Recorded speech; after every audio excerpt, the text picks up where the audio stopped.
Welcome to the Never Been Promoted podcast and YouTube channel. I'm on a mission to help you cut the time to all the things that are holding you back so you can unleash your entrepreneur.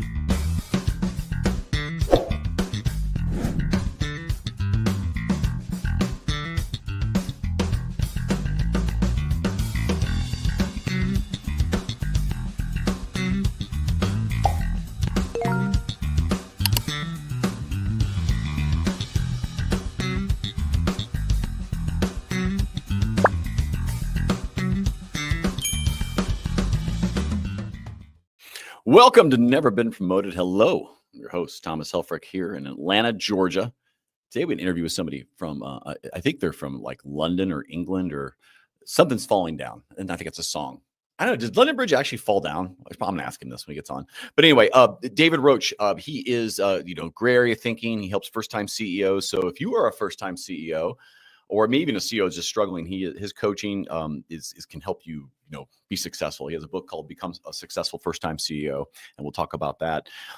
The reason I think David's going to be a really important guest for what we're doing here at Never Been Promoted is you have to, our mission is to help you cut ties, like that metaphoric, some things that hold you back. And a lot of times, specifically when you're in a leadership role for the first time and a very important one, and it's your, you got all the pressure of running a company and being the executive. It's your dream job. You're trying to do this. You get this imposter syndrome. You get all these things. You make up shit. You don't know what you're doing really. Your chances of failure are pretty high. I think it's 2 out of 5 maybe make it the first time or they don't fail. And but Dave will have all the metrics on that. But this will be a very important topic to learning what parts of being a leader you need to rethink, how to re-engineer, reposition your thinking to be a really good leader, so you can redefine how you're going to lead that company for it. I have one shameless plug. We have the Cut the Tie community starting. So if you can go to cutthetie.com, check it out. You can see a community where you go there to get help and give help to get your ties cut for things that are holding you back. So check that out. Enough shameless plugs. It's time to plug Mr. David Roche. No, it's David Roche. How are you, David? Hi, Thomas. Very well indeed. Just recovering from recognizing the dad dancing from you in the intro. I mean, that's just standard dancing for a guy who doesn't know how to dance, right? Anybody who doesn't know how to dance does the slight overbite on the lip, right? Just kind of, there's terms for that. I'm terrible dancing. My wife, excellent dancer. Me, no. Well, if you got one move and this works, just stick with it. It's fine. Mine is to sit down and look at others dance. I mean, I can. You like to watch it, okay? Where are you joining us from today? From a town called Kingston upon Thames, just outside southwest London, near Wimbledon, where the tennis is. There you go. See, I was correct. By the way, did London Bridge actually fall down at some point? No, I think it was bought by the Americans. Actually, it's out in the desert somewhere. The original one. They thought they were buying Tower Bridge, I think, which is the more ornate one. That's funny. And they like, what is this crap? That song, London Bridge is falling down, but no one tells me why it fell or if it actually did. So it's a mystery. Maybe it's the price that's falling down. Oh, I got you. When you got into this business, right? You're a CEO coach. Let's do this first. Start with what it is you do today. Just give us like the tease. And I want you, I don't know how you even get into something like this. So can you set this up for us a little bit of like where we are today and we're going to fly back? Yeah, sure. I mean, I think how you get into it, certainly what I try and do is combine coaching and mentoring, because I try and use the 30 years of scars and an experience that I picked up going along the way, working as a board director, a CEO, a president, a chair of various different corporate companies, startups, not-for-profit boards, and so on and so forth, where you can bring in on the mentoring side the experience to try and avoid the mistakes, but have the coaching skills to be able to provide an independent sounding board, and also break down the limiting beliefs that people have, particularly when you're getting into that first time coaching. And I think that combination also helps people aspiring to become a first time CEO who have the ability to make their own luck, and they're sort of sitting there waiting, going, I keep being overlooked. Actually, you have the ability to change things yourself. So it's trying to use all the experience I've had and all the times I've got it wrong, to try and help other people shortcut that process. And everyone's progress is going to be slightly roller coaster, but some people can, avoiding some of the mistakes can avoid some of the dips. What was your first CEO role? First CEO role was a US company. You know, remember Borders Books? Oh. They had a European operation. They had 60 stores in the UK, and they bought a chain called Books Etc. as well to try and sort of be the launch pad. And I was CEO of their European operation. And I've worked in publishing and in Waterstones, which is the biggest UK book chain, and so it was a natural fit. But it was really interesting as a first-time CEO to have your bosses based in Ann Arbor in Michigan, on a different time zone, but they had a format on how a Borders store was run, but you also, which they wanted you to follow, but you also sort of go, some of that's not going to work in the UK. You know, retail is very difficult to transfer, particularly for Brits actually going out to the US. But some of that works the other way too. So it was an interesting challenge. But like everyone else, you're full of imposter syndrome, as you mentioned. You're wearing an armor that makes you look as if you know all the answers, but underneath you're reaching out, going, You're sweating profusely, going, I don't know what I'm doing. Absolutely. I'm curious, from a retail standpoint, Borders, just any of the bookstores, right? Barnes & Noble, whatever. Yeah. What works in the US that absolutely doesn't work in the UK? That's a really good question. I think the over-the-top customer service is actually the most galling thing. And in America, the can I help you, or have a nice day, and all that stuff is in the UK. Everyone's much more laid back, and particularly men. If someone approaches them in a shop and says, "Can I help you?" or whatever, everyone goes, "Thanks." Basically, I was just browsing, enjoying myself, but now I'm going straight out that door. Interaction, that's the last thing I was expecting. I would have no idea. Okay, so it's kind of like, just, I got this. I don't need help. Just be polite when I do interact with you, but let me initiate the interaction. Yeah, generally.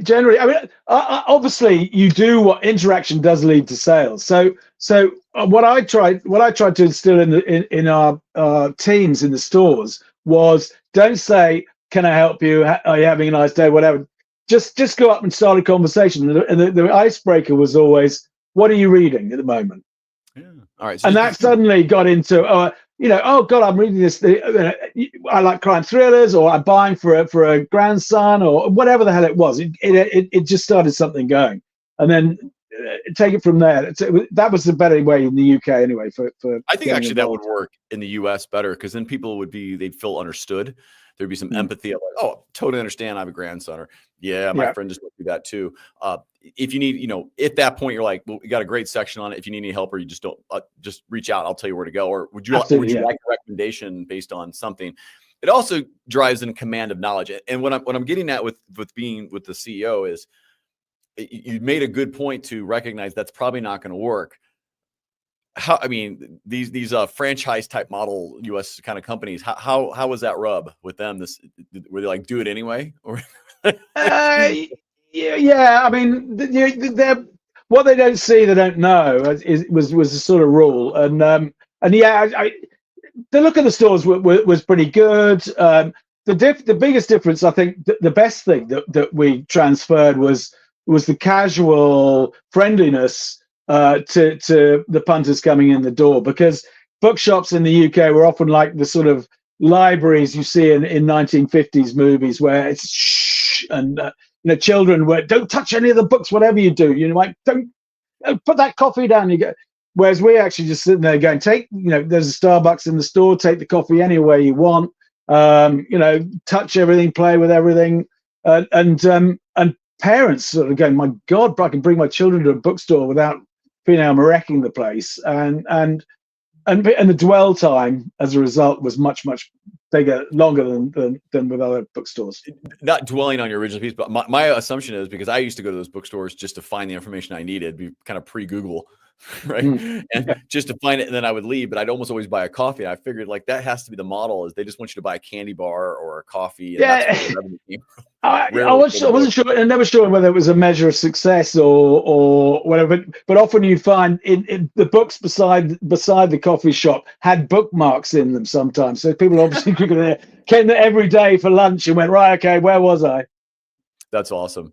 So moving past that, so that was your first role. Interesting market, because it's hard to be in a shrinking market where like that's, it's not that it's gone away, and it's not that it's ever going to go away, but it's the horse when the car came, right? There's less. Yeah, I mean, the book industry's been interesting because it's been around for hundreds of years. But if you think about the physical book, it wobbled a little bit when ebooks came in, but actually it's sort of bounced back quite nicely in the last few years, and they complement each other. I think ebooks don't really make gifts in a very friendly way. Giving someone a file or whatever is not the same as a so actually production values have gone up, and the physical book is now a very on most people's sort of Christmas list somewhere.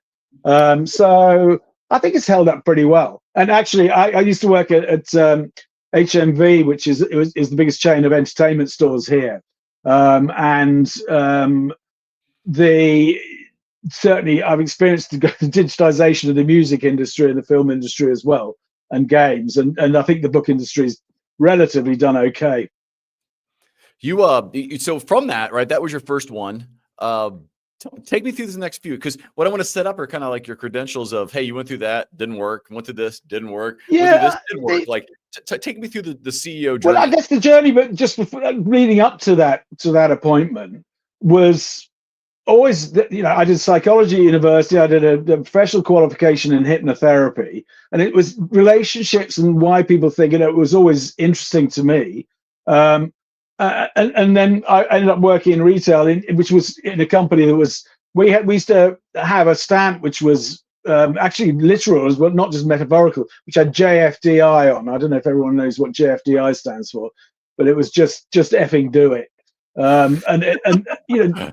were operationally excellent. Things were implemented immediately, but that was the culture of that company.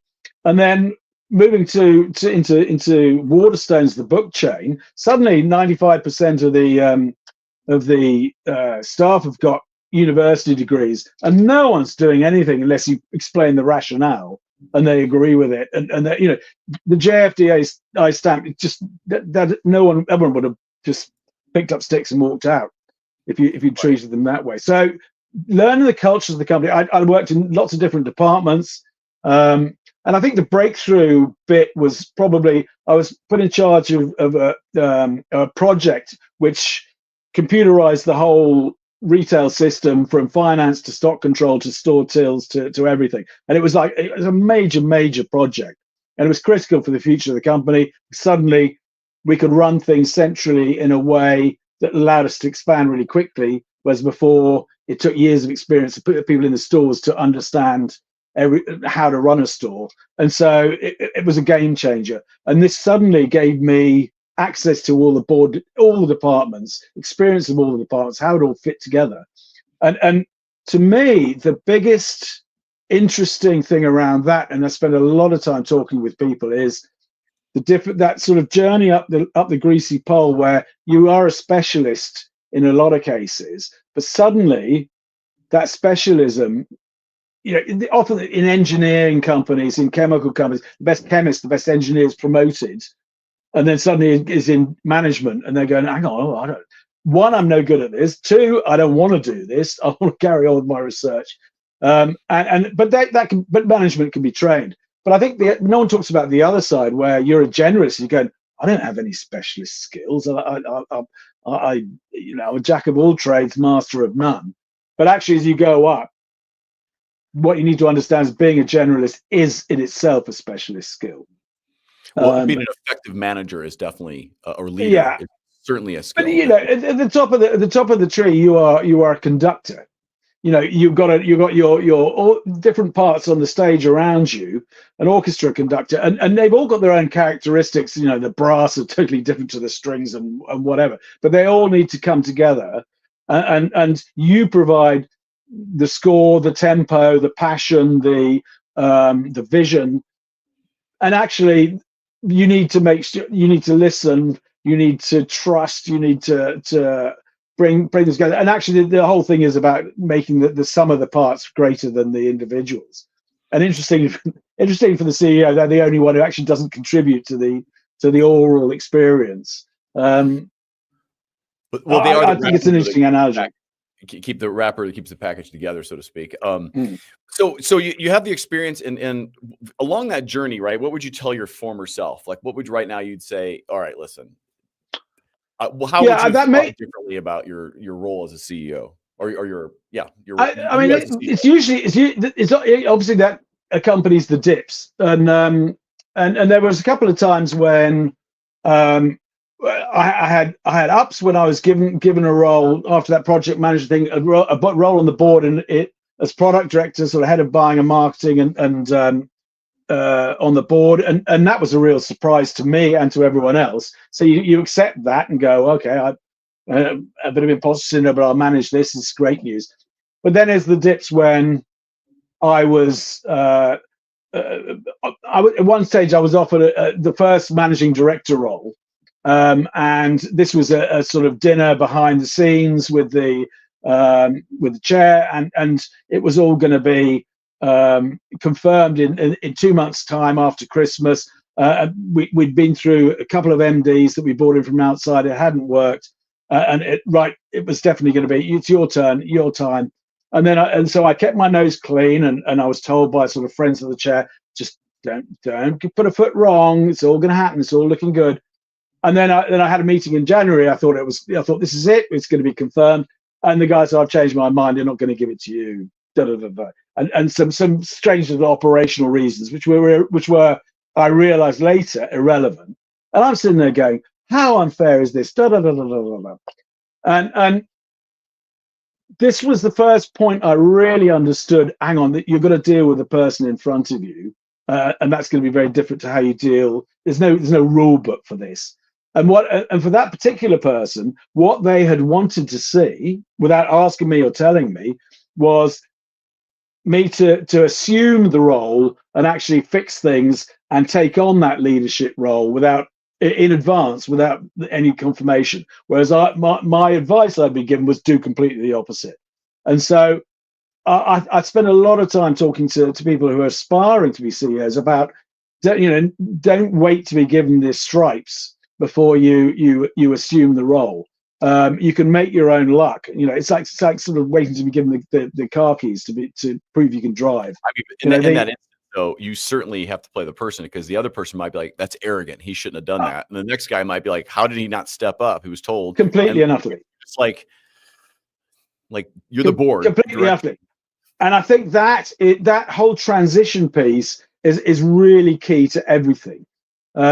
McKinsey have a stat that they quote, which is that $1 trillion of market cap is lost from Standard & Poor's 1,500 companies on the basis of poorly managed transitions for CEOs and C-suite people every year.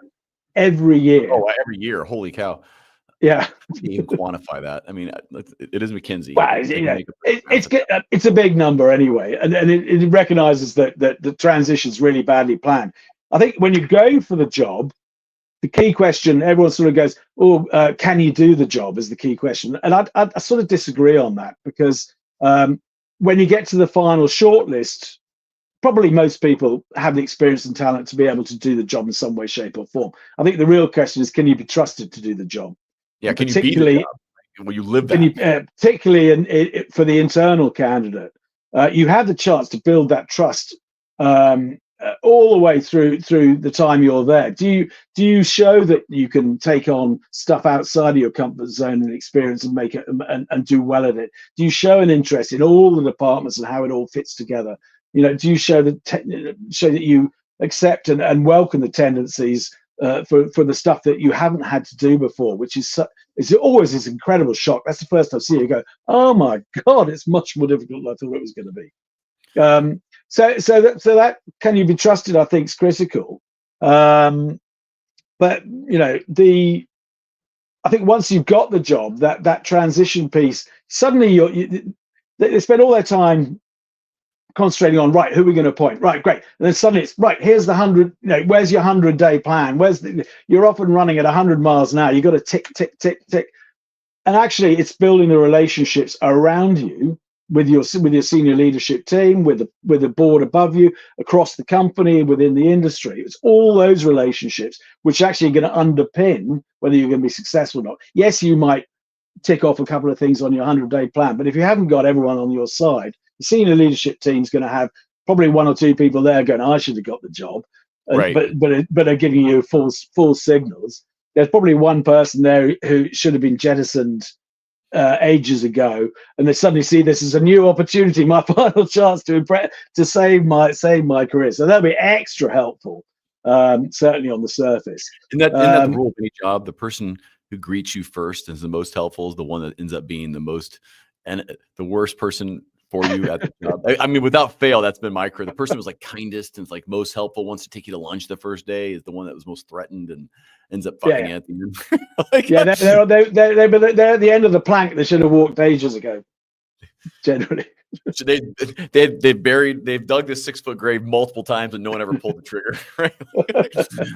Yeah, absolutely. So yeah, I think that transition piece is really, really interesting, and you know, you can make your own luck on the way out. I think it's harder to instantly sort of like go, right, this is my culture, this is the way I do things. This and particularly going upwards as well as going downwards at the same time. But you know, that's what a coach is there for, because you can make it worse for yourself if you wear an armor of impenetrability and sort of I know all the answers, a mask that says that. It also says to everyone, don't get in that person's way. They don't want any help. You know, don't question what they're doing. And so that building those relationships are even more difficult, because you're making it more difficult by having this false front that says I know everything. But the key to me, and this is obviously where I got involved, was this coaching and mentoring combination, where the independence is the key, because you need a safe space outside of the confessional of the board or whatever to be able to say, look, I really don't know how this works, or you know, my boss is a total and utter whatever it might be. And actually, as a coach and mentor, you can sometimes just sitting there going, so what are your conversations like? And you're acting like it's like you've got a US plug and a electrical plug and a UK socket, and they can't talk to each other, and you're like the connector in between that sits there and says, when he's saying that, probably what he wants is this. And when she's saying that, and it's often just a misinterpretation, and it might just be you're not giving enough, or you're giving too much, you're taking too much time, or you're not decisive. Yeah. You know, the acting as translator is a big part of the job too. Do you think there's a space for? I always wondered this, why it's in this day and age now, and this is a bigger company CEO kind of stuff. Not like you know, we can talk some solopreneur stuff in a minute, but if I was a new CEO in a company, I for my leadership team, given the fact that you have so much technology at your hands, I'd be like, we're going to do some personality tests and really get anybody who can game it and get an understanding of all these people a little bit more, and then leverage a little tech to be like, who are these people and how do I need to interact with them? I think this would be a good use for a CEO in the first 90 days, is to really leverage a coach to understand who the hell they are actually dealing with. and how to interact with them. Because like you said, the style and the communication and the intentions and the motivations for each of those people, it's incredibly complex, and it's absolutely vital to your success or failure. Does that happen? Is anybody actually doing that where they're putting together? Yeah, I think so. I mean, I think it does happen a bit. I have. There's some very good tests, but there's some ones that are not so good, and ones that have been tried and tested for many years, but actually have probably done their time. Without dissing anything in particular, some of them are much more. Certainly, with my background in psychology, some are more akin to astrology than necessarily So science. I was thinking You're a Pisces, so you'll be fine. Just stars, man. It's gonna be great. So yeah, I think, but the problem is that there's so many other variables rather than just characteristics as well. And you do learn that, and you give out the rope depending on not only experience, confidence, track record, but actually how the people are feeling on the day. And if that's the span of their job, this bit over here, they might be really fine at giving them the rope, but that bit they need some help. So there's no, even within the one individual, there's different balances. But also the person you're talking to today can be totally different next week on the same subject. The boss who didn't give me the job, he was very much I rule on fear of the sack. That's how I motivate the company, and he would actually say that to everyone. And I was certainly on the end of that more than once. But I sort of lost the string of thought there. Well, it was more of like when you get into the role, right? Is the world changes and there's technology, and I was just curious. It's more of just like a tangent little. Yeah. Sorry. I know where I was now. Who you are from a. Yeah, but who you are, as I say, changes because in the fear, if you're in the fear of the sack mode, someone says in charge of sales or something, the sales figures are coming in, so there's suddenly a dip in the sales. The answer is not always right. I'm just going to crack the whip harder and apply the bollocking and until the sales come back up.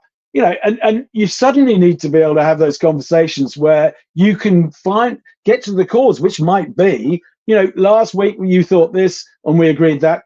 This week, you want someone to be able to say, actually, my dad was diagnosed with Parkinson's last week. I'm now primary caregiver, blah, blah, blah. And in our day, you would never have brought that stuff up.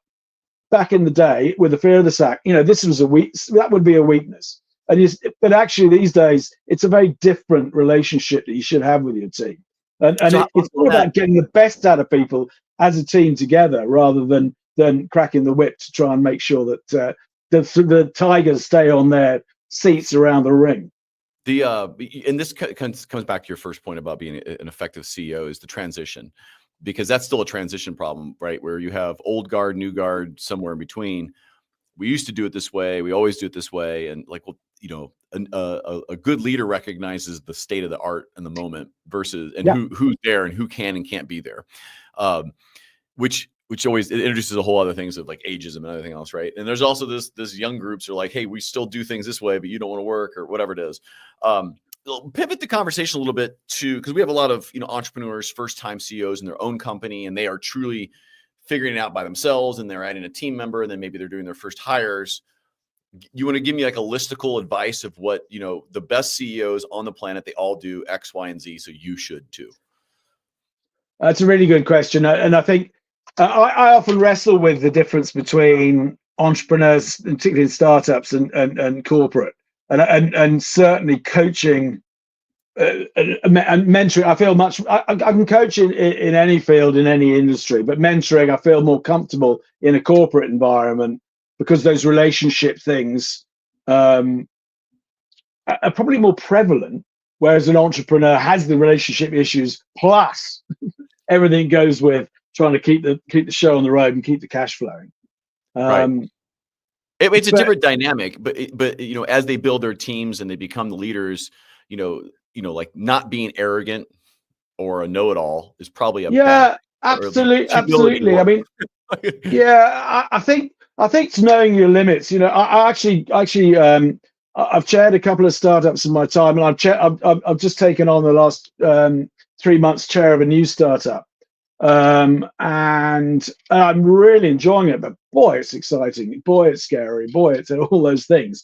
Um, but but I think the key for the chief executive is, as a founder, if you're in a startup, you're generally a founder on the basis of vision or tech skill or one thing or the other, but and maybe two out of three or four, but rarely you the complete package. And it's understanding when to let go. Also, when to say no is definitely one thing. When to pivot is probably the most important. My vision was we were always going to do this. It was going to be a B2C thing, and all the customers would love us. But hang on, suddenly no. Basically, that hasn't worked. You're running out of cash. You can't develop it anymore. And then suddenly you get a breakthrough moment. And I've actually seen and delivered this, where the babe element goes, yeah, what you've got is interesting, and our products, but in a way that is a marketing tool. Not you're not going to be taking it to market. You're not going to be selling it. But I can see how you can help us target consumers in a way. And suddenly you've got to tell the CEO's got to, the founder's got to cope with my baby I've just been told my baby's ugly, and that and my baby needs to have a big change that is gonna go away from the dream I had for them. And that's a very difficult thing. Plus, also, they tend to think. I always understood who our consumer was, who our target market was, and so therefore, I actually now am an expert in that market, as opposed to surrounding myself with experts. And you see it all the time, where suddenly the plan's going along, and the expertise is brought in, and suddenly the founder will go, "I've got a great idea. Well, let's do this, and everyone's looking around the table going, really?" Sometimes it's genius, and sometimes it's not. And it's understanding that, okay, I'm one of those people who I come up with 10 ideas a day, and 9 of them are all bullshit. And I need to surround myself with people who tell me the 9 are bullshit. The one may be brilliant, but I need help to filter the. I mean, with those odds, that's pretty good. 10% of your stuff's pretty good. Let's probably say it's 1 out of 10,000. Okay. Because the entrepreneurial ADD of all the CEOs I've ever met is it's off the charts typically. And typically by the time you've heard it, they've narrowed it down to the top 100. But coming back to the first CEO within this context is really interesting, because one of the biggest problems is you've been running important departments or important companies or whatever, particularly corporate world, and suddenly you've gone to this job. You've probably got 2 bosses, 10 bosses on the board for the first time. But the real killer is, you're sitting there, all the problems you're brought to solve, all the questions that they come to you, all the easy ones are done. All the nice ones, they're done. Everyone makes those because they're great. You only get the shitty ones that are difficult, painful, and give you the option to choose the least bad one. And so everything you do has got some real angst and anger and potential downside and unpopularity to it. And suddenly you're going, is this the fun bit? Is it I've had this debate with you, so I'll throw this. As I say, we'll throw the turd on the table. See if anybody cleans it up here. Okay. The role of a CEO is to focus on revenue today and then revenue tomorrow. Anything else that doesn't align to that is just nonsense. What do you think about that statement? And is it too short, or is that summarize the role of a CEO in its entirety? I guess it depends on your definition of tomorrow. Not today. Not literally tomorrow, presumably. No, like tomorrow meaning like the future, whatever that is. And right now, how are we going to pay bills, and how are we going to? But it's interesting, when you look at politics, everyone was saying the problem is every short-termist. In the UK, it's 5-year cycles. In the US, you got 2 years of the 4 where you're productive in the presidential race, whatever. And in business, shareholders and funders, it used to be well, it probably still is the cliche of saying, it's what's in the shareholders' interest. That's really the best thing. Whether that's the way to run the company, what's in the shareholders' business interest is, as you say, revenue and bottom line. And actually, but trying to second guess what's in the shareholders' interest can sometimes be distracting. That might be right. We need to cut overhead. And often, if finance people are put in charge, cuts are always popular. Growing is much more difficult. But is that necessarily the visionary way to do it? The passion, the inspirational way to do it, and actually how you treat your people, and how you build your people, and selfishly, having a succession plan for yourself is really key. Right. To be able to move on. Revenue. If revenue ultimately is there, and if you don't move forward, you're not standing still. I hadn't heard that one before, so I haven't given it any thought. But I guess revenue's in everyone's interest. Again, the first time CEO, suddenly they go, hang on, I've got all these people I'm responsible for, and their families and their livelihoods.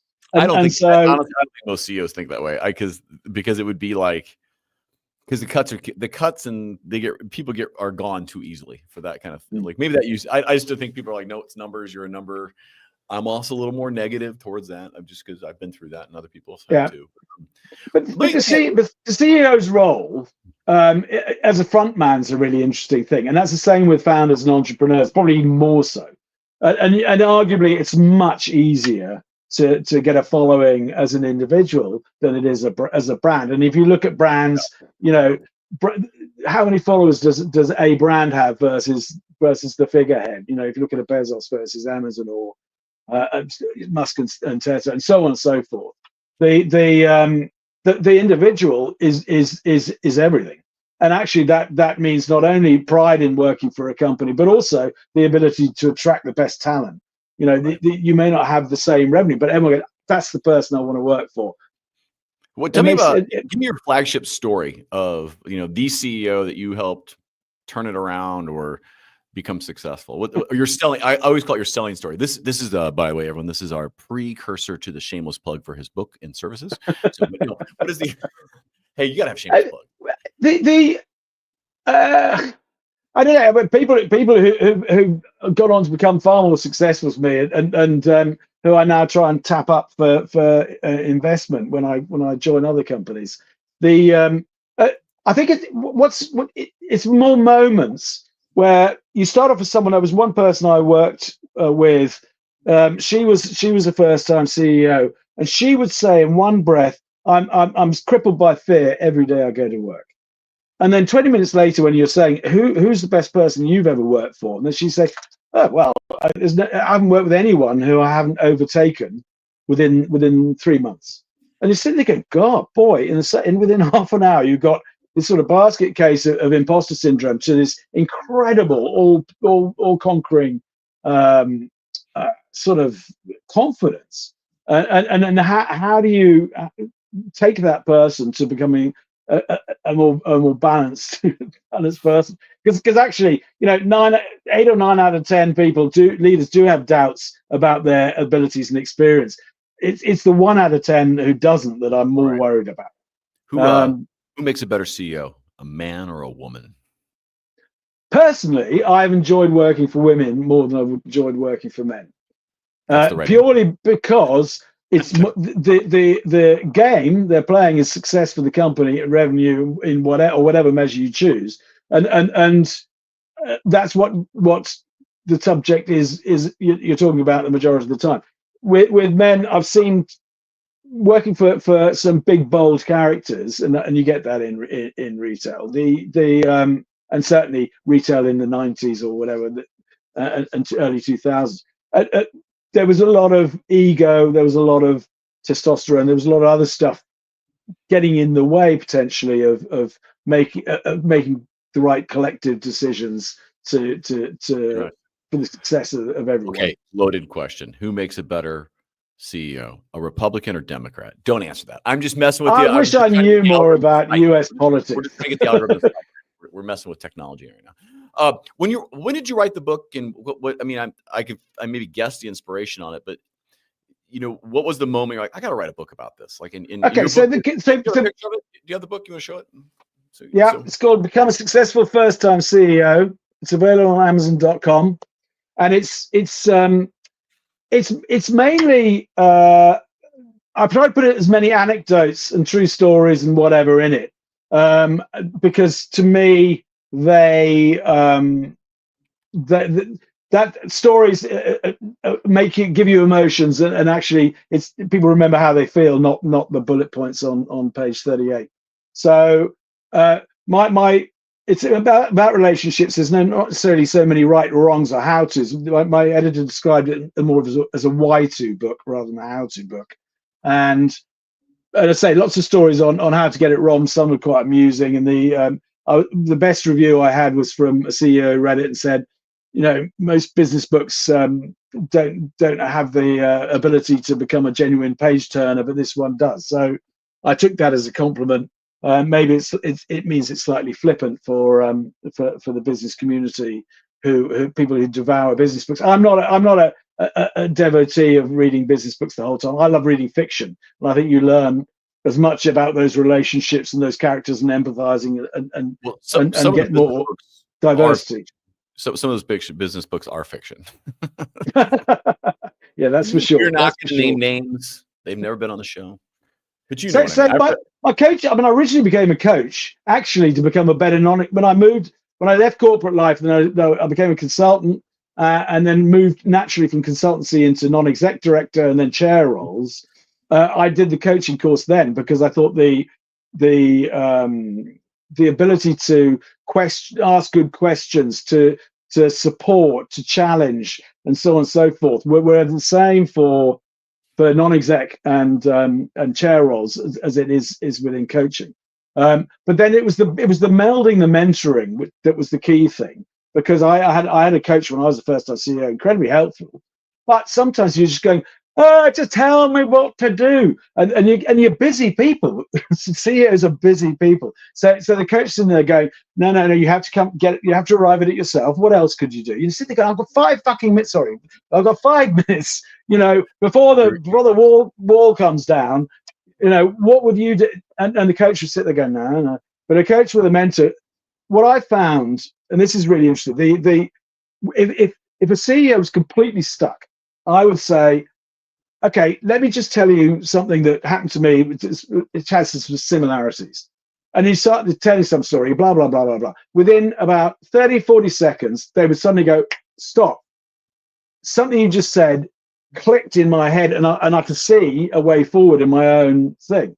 And the first time it happens, you go, and there are sciences around changing a framework and so on and so forth. But to me, it's they're surrounded by these problems. We've been talking about them. They're surrounded by them, but you can't see the answer to your own problems in the same way you can see answers to other people's problems. But as soon as I start saying, well, this is what happened to me, they switch into problem-solving mode because they're listening to you. And suddenly this lightning connection is made between them suddenly being in problem-solving mode, but still being surrounded by their own problems. And suddenly everything's much clearer. And that is like, every time that happens, and it happens all the time, it's no coincidence. It is like a magic moment. That is, to me, the happiest thing. Rather than necessarily seem, but every time that happens, it's a breakthrough moment. You're doing the Jesus technique. You're just talking in parables, and people go, "Oh, I get it." And so should we just say Jesus, David Roche? I mean, David the. No, well, let's just see if I can change this. Something more interesting. I don't think that was in your book. Okay, you heard David say it. He's Chablis. Basically. Are you drinking gin? Is that gin? What is that? No. I've just converted this from water into wine. It's fine. It's a gin. The Brits love their gin. I don't know what it is. Gin's horrible. It's like drinking in a pine cone. I don't get it. Anyway. No? I don't drink, but I used to. Trust me, I've done plenty of it. But if alcohol tasted like gin, I would have never drank. Okay, let me pivot a question here. So, you're on this journey of being a coach and or a mentor now, and I think mentor in coach are kind of one and the same. It depends on who's consuming, right? The piece. Yeah, you dial it up and down. Yeah, depending on because the. there's lead and then there's teach, right? Like do this, stop doing that, like corrections, that's coaching, and then what would you do here is mentoring, right? Based on situations, because you might not know the answer, you just know how to get it out of them. Talk about your business. So other coaches that are out there listening and people who are learning to grow, what was kind of hard about you making that transition to coach mentor, and what's been going on since?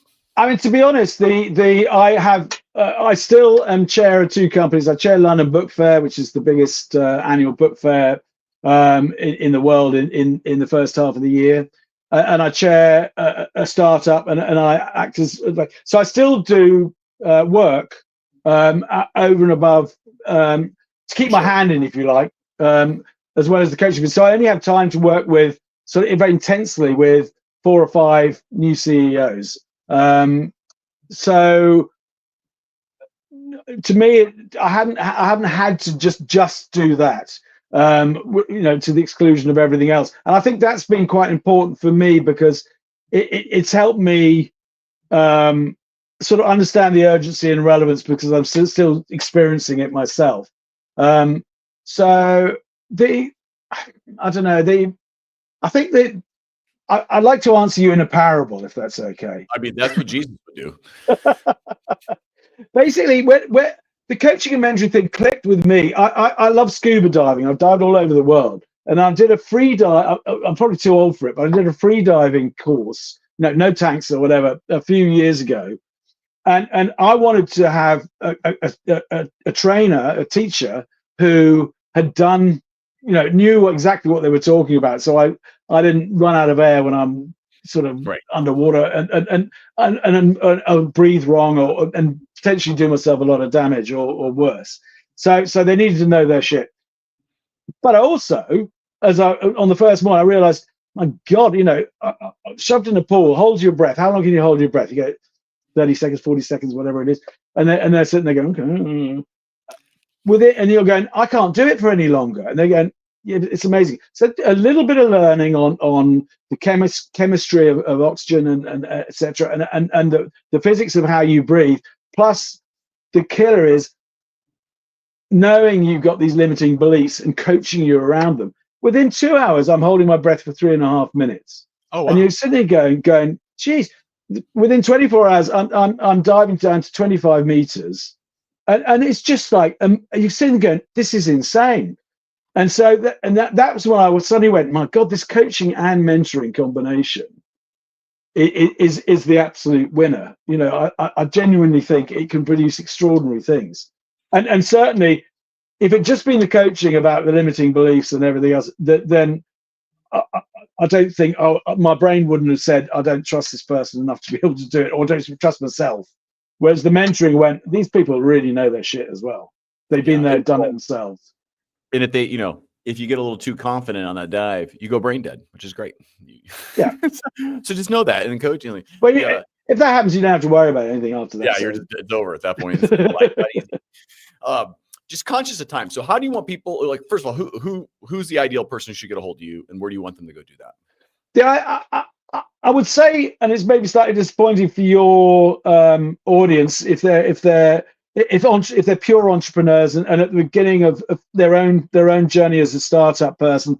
I think I wouldn't count myself as a massively experienced over decades of within the startup arena, but I think the principles are the same. And I've certainly haven't had any problem changing and moving around different sectors. I think so I think within larger corporates, it's people who run big departments, a C-level, and are aspiring to be a first-time CEO or first-time CEOs themselves. I think, if I was to look at the future and leave a legacy, I would say that every single first-time CEO should be compulsory that they're assigned an independent coach and mentor. Absolutely, I believe passionately about this, because why wouldn't you? Even if you look at it in its sort of cheapest way and say it's an insurance policy against failure, you've got this person coming in going, I'm going to be found out. They all want me to fail mentality to suddenly, hang on, I'm getting all the support they could possibly give me to make this win, because everyone wants it to succeed. Why wouldn't they? That's and that mind shift is amazing. So I think anyone who has that doubt, who wants to know more about making their own luck, and then how to manage that transition. But to the other thing for the future is, and you see it all the time, coaching can be seen as a sign of weakness. I need a coach. I'm a first-time CEO. And everyone go, really? Oh, we thought we had hired someone who had all the answers. It's not really how it works. And actually, the most experienced people, if you look at sports people, greatest of all time at what they do, the Tiger Woods, they have multiple. The Djokovic, Federer, choose your name. They understand that having, and it may not even be a coach, it may be the mentor, someone who offers them independent, unconditional, personal support to make them as the best they can possibly be. They all have it. There's never one who sits again, I know it all, I've seen it all, and actually I've got it in here so sorted that I don't need any help. That's right. So that's you see the best and most experienced CEOs with their own coaches and mentors, and they're it's a debate, it's a discussion, and that's the thing about coaching. You've got to learn to and the mentoring helps to be equals. No, you've got to have that credibility to be equals. The reason I have the community of Cut the Tie, the mastermind and stuff, is because you need that. Our idea is pay it now. So you get an hour, someone's time, you give an hour. The reason is because you need someone to say, that's not how it works. I'm not trying to sell anything, just this is what you do, period. And the reason is because that helps people get, surround themselves with people who don't have a vested interest in them failing or succeeding, just giving them knowledge and direction as a starting point. And I think coaching is, I've never had a coach. I've met very few people I probably would hire, and the times I could hire them, I couldn't afford them. So there's that. But just conscious of time, I want to thank you for coming on. I think, you have a wealth of knowledge, and you have many, many leather-bound books behind you. So anybody who has that many books probably read at least 12 of them, and that's more than most. But David, thank you for coming on today. I appreciate it. Absolute pleasure. Really enjoyed the conversation. No, you'd be a very fun person to get a drink with. I can tell that. And it's getting a little later in the day, so he's already hit the gin bottle. It was water. Just kidding. But get a hold of him at grayareacoaching.com. David, I'm going to put you in the periwinkle room here, and I'll be right back. But thank you. Yeah, so much. But NB GREY for Americans, not GRAY. Here, we'll put it on GREY. You should probably buy the GRAY. Just to anyway. It's a very first good point. test you can work with David is, can you spell gray? All right, I'll be right back. Thank you so much for joining me today. If this was your first time listening and being here, I really appreciate you getting to this point. And if you've been here before, thank you for coming back. We're on the mission to help entrepreneurs get better at entrepreneurship, and in doing so, you'll get better at life. Get coaches, find support, get groups, join communities, whatever it takes to be successful and to be, better at what you do and better at life. That's what we're all about. And I appreciate you listening and getting to this point. But until we meet again, thanks for listening to the Never Been Promoted podcast.